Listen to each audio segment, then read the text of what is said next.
Hey everyone, John here from My Solar Home. And I'm seeing something new in 2026 that I haven't seen just a couple of years ago. Homeowners are installing batteries before they install solar panels. And I know that sounds backwards, but here's the truth. In the new NEM 3.0 world, this strategy actually makes financial sense. Now, in this video, I'm going to show you why battery first is becoming the smart play and if batteries are really worth it and it makes sense for your home. I'll be breaking down why NEM 3.0 has changed the solar game, how virtual power plants work, and what you can earn, and what the real financial case for batteries are. And finally, my honest recommendation on whether you should go battery first or stick with the traditional solar first approach. Let me start with the basics because NEM 3.0 is the biggest challenge to solar economics in a decade. NEM stands for Net Energy Metering. It's the policy that lets you send back your excess solar energy back to the grid and get credited for it. Now, for years, NEM 2.0 was incredibly generous. You generate 1 kilowatt hour of solar power, send it to the grid, and get credited for 1 kilowatt hour at retail rates. That was a great deal.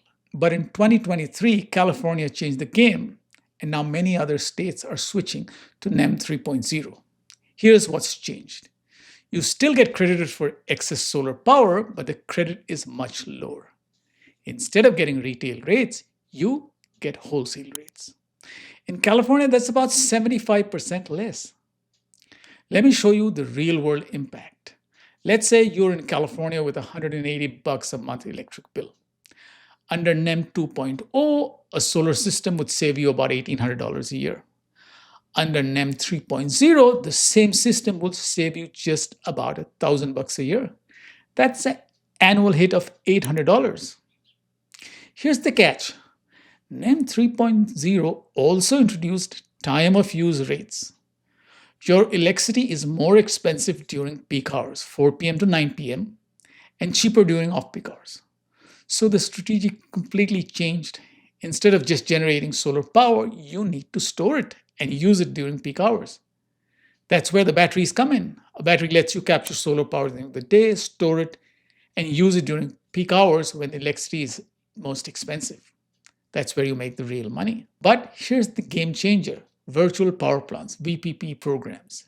These are programs where utilities or third party companies pay you to let them use your battery during peaked demand times. And here's how it works. You install a battery like a Tesla Powerwall 3 or a Franklin A Power 2. During the day, your solar panels charge the battery, and during peak hours, 4 p.m. to 9 p.m., the utility can remotely discharge your battery to help them balance the grid. In exchange, you get paid. Let me give you some real numbers. In California, Tesla's VPP program pays homeowners about $2 per kilowatt hours for battery discharge during peak hours. If you have a 13.5 kilowatt hour battery, you'll discharge it fully during peak hours. That's $27 a day. Over 100 peak days per year, that's $2,700 a year. But here's the catch. That's only if you have the solar to charge the battery. Without solar, you'll be charging the battery from the grid at peak rates, which would cost you money. So the traditional strategy was install solar first, then add a battery later. But here's what's changing. Some utilities are now offering VPP programs that pay you to charge your battery during off-peak hours and discharge during peak hours. That means you can make money on the battery alone, even without solar. Let me give you an example. In some California utilities, you can charge your battery at 2 a.m. when electricity costs 15 cents per kilowatt hour and discharge it at 6 p.m. when electricity costs 50 cents per kilowatt hour. That's a 35 cents per hour kilowatt hour arbitrage. On a 13.5 kilowatt hour battery, that's $4.73 per cycle. If you do that 200 times per year, that's $946 per year. Add that to the VPP program payments, and you're looking at $3,000 to $4,000 per year from a battery alone. That changes the math. So here's the new strategy that some homeowners are using. Install a battery first, participate in a VPP program, and then add solar later. And here's why this makes sense. First reason is you start earning money immediately. A battery can start earning money through the VPP program right away. You don't have to wait to get your solar installation. You're generating revenue while you're planning your solar system. Reason two, you reduce your payback period. If a battery costs 15,000 installed and you're earning 3,500 per year through it, your payback period is just 4.3 years. That's actually pretty good. And with solar later, your combined payback period becomes even better. Reason three is you future proof your home. Batteries are getting cheaper and better every year. If you install a battery now and solar later, you're not locked into today's solar prices. You can wait for better panels or better financing. Reason four, you hedge against electricity rate increases. Your electricity bill is going to go up by 2 to 3% a year. A battery lets you store cheap electricity and use it when rates are high. That's a hedge against future rate increases. Reason five is you get backup power. A battery gives you backup power during outages. That's really valuable, especially if you live in an area with frequent blackouts. Now, let me be clear. This strategy only makes sense if you have a VPP program available in your area. Not all utilities offer VPP programs, and not all VPP programs are equally generous. You'll need to check with your utility first. Let me tell you about Marcus from California. Marcus installed Tesla Powerwall 3 in August of 2025. Before installing solar, he enrolled in Tesla's VPP program. In his first 3 months, he earned $850 through VPP payments. He's now planning to install a 10 kW system in 2026. Once solar is installed, his battery will charge from solar during the day and discharge during peak hours. He's projecting $4,000 to $5,000 per year in combined savings and VPP earnings. That's the battery first strategy in action. Now, let me be honest. Battery first is not for everybody. The traditional solar first strategy still makes sense for most homeowners. And here's why. Because solar is cheaper than batteries. A 10 kW solar system costs about $25,000 to $28,000. A 13.5 kWh battery costs $15,000 to $17,000. So if you have $40,000 to spend, you're better off doing it on solar first. Solar will save you more money in the long run.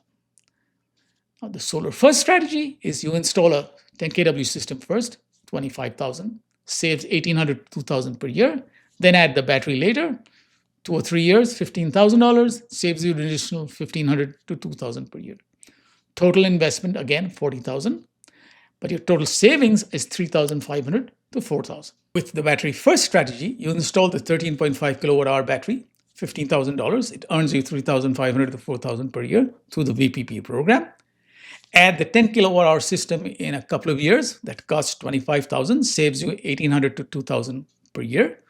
Again, total investment of $40,000, but total annual savings of $5,300 to $6,000.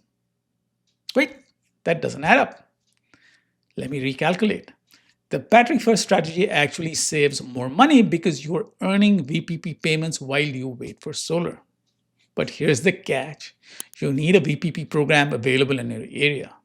If you don't, battery first just doesn't make sense. Here's my honest advice. If you have a VPP program available and you can afford both solar and battery, battery first is worth considering. But if you only have $25,000 to $30,000 to spend, go solar first. Solar will give you better returns.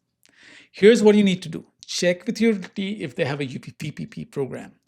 Go to your utility's website, call them, ask them if they offer virtual power plant programs, get the details on how much you can earn. Run the numbers for your situation. If you have a VPP program, calculate the battery cost, divide that by your annual VPP earnings. That'll give you your payback period. If it's under 5 years, battery first makes sense. Get quotes for both strategies. Get a quote for solar first, solar now and battery later, and battery first, battery now and solar later. Compare the total cost and the total savings over 10 years. Don't forget to consider your roof. If your roof needs replacement in the next 5 years, do that before installing solar. A battery doesn't require roof work, so a battery first might be better if your roof is questionable. Here's my final advice. For most homeowners, solar first is still the best strategy. But if you have a generous VPP program and you can afford both, battery first is worth considering. Either way, you're making a smart investment in your home's energy independence. And here's the truth. Whether you go solar first or battery first, you're going to save money. The best strategy is the one that works for your situation. That's why I recommend getting a personalized solar quote and analysis. If you found this helpful, please like and subscribe. And if you're ready to explore solar, batteries, or both, reach out to me. You can email solar@mysolarhome.us, visit mysolarhome.us, or call 609-908-3700. I'll help you figure out the best strategy for your home. And if you want to learn more about batteries, check out my video on the best batteries in 2025. Thanks for watching, and I'll see you in the next one.